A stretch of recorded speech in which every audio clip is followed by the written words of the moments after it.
Neat ಪರೀಕ್ಷಾ ಅಕ್ರಮದ ವಿರುದ್ಧ ಕಾಂಗ್ರೆಸ್ ಕಹಳೆ ಊದಿದೆ. ದೇಶಾದ್ಯಂತ ಇವತ್ತು ಸಂಜೆ ಮೊಂಬತ್ತಿ ಮೆರವಣಿಗೆ ನಡೆಯುತ್ತೆ. ಮೊಂಬತ್ತಿ ಮೆರವಣಿಗೆಗೆ ಕೆಸಿ ವೇಣುಗೋಪಾಲ್ ಕರೆಯನ್ನು ನೀಡಿದ್ದಾರೆ. ಪ್ರತಿಭಟನೆ ಮತ್ತು ಸತ್ಯಾಗ್ರಹವನ್ನು ನಡೆಸೋದಕ್ಕೆ ಕಾಂಗ್ರೆಸ್ ನಿರ್ಧಾರವನ್ನ ಮಾಡಿಕೊಂಡಿದೆ. ನೀಟ್ ಪರೀಕ್ಷಾ ಅಕ್ರಮದ ವಿರುದ್ಧ ಕಾಂಗ್ರೆಸ್ ಕಹಳೆಯನ್ನ ಊದಿದೆ. ದೇಶಾದ್ಯಂತ ಇವತ್ತು ಸಂಜೆ ಮೊಂಬತ್ತಿ ಮೆರವಣಿಗೆ ನಡೆಯುತ್ತೆ. ಮೊಂಬತ್ತಿ ಮೆರವಣಿಗೆಗೆ ಕೆಸಿ ವೇಣುಗೋಪಾಲ್ ಕರೆಯನ್ನು ನೀಡಿದ್ದಾರೆ. ಪ್ರತಿಭಟನೆ ಮತ್ತು ಸತ್ಯಾಗ್ರಹವನ್ನ ನಡೆಸೋದಕ್ಕೆ ಕಾಂಗ್ರೆಸ್ ನಿರ್ಧಾರವನ್ನ ಕೈಗೊಂಡಿದೆ.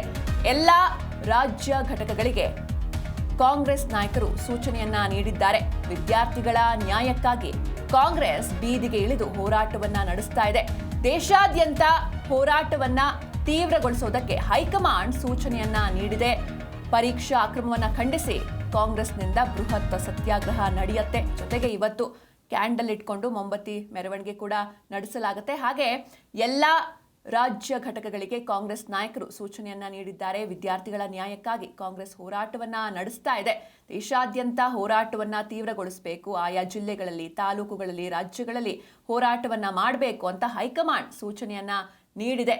ಪರೀಕ್ಷಾ ಅಕ್ರಮವನ್ನ ಖಂಡಿಸಿ ಕಾಂಗ್ರೆಸ್ನಿಂದ ಬೃಹತ್ ಸತ್ಯಾಗ್ರಹ ನಡೆಯುತ್ತೆ. ಇದರ ಜೊತೆಗೆ ನಾವು ಗಮನಿಸಿದ್ವಿ, ಯಾವಾಗ ಸೋಮವಾರ ವಿದ್ಯಾರ್ಥಿಗಳ ಮೇಲೆ ಲಾಠಿ ಚಾರ್ಜ್ ಆಗುತ್ತೆ ಅದನ್ನು ಖಂಡಿಸಿ ರಾಹುಲ್ ಗಾಂಧಿ ನೇತೃತ್ವದಲ್ಲಿ ಮಂಗಳವಾರ ಮೋದಿ ಅವರ ನಿವಾಸದ ಮುಂದೆ ಧರಣಿಯನ್ನ ಕೂತಿದ್ರು. ಅದಾದ್ಮೇಲೆ ರಾಹುಲ್ ಗಾಂಧಿ ಅವರು ಒಂದು ಸುದ್ದಿಗೋಷ್ಠಿಯನ್ನು ಕೂಡ ನಡೆಸ್ತಾರೆ.